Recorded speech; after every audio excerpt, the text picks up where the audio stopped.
Monday night is about the events that happened on December 8th, 1980, the night John Lennon was murdered in New York City. I've got three stories that we're telling that kind of all trying to figure out together. We've got a story about musicians on a rooftop. We've got a reporter who has the story of a lifetime, who happened to be at the hospital when John Lennon was brought in.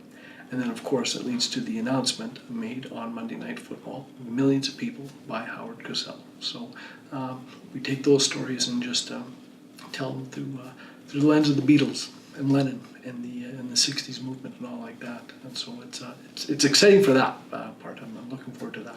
I think a couple things. Number one, just in 1980, the world moves so fast now. We find out about information so quickly, so fast.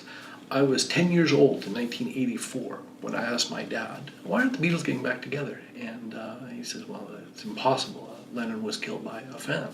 And I was just stunned. I mean, how do I find this out? How do I get this out? I go get the encyclopedia upstairs and turn to it, and there it is, staring back at me. And then you fast forward to about 7 years ago on YouTube, and I watched the actual announcement on there of Howard Cosell having that.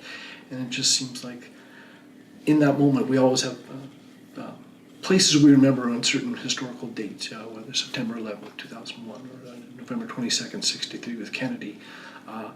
I want to know what those stories were. Where were people when they heard John Lennon died, and how was their reaction to that? So that gets played into the play quite a bit.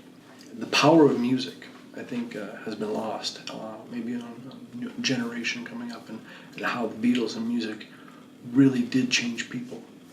Change the way they thought, the way they acted, and I would like to see those aspects come back to society again. I still believe one song is powerful enough to change someone's perception of a person, place, or thing, and I hope people take something away from that when they see this play.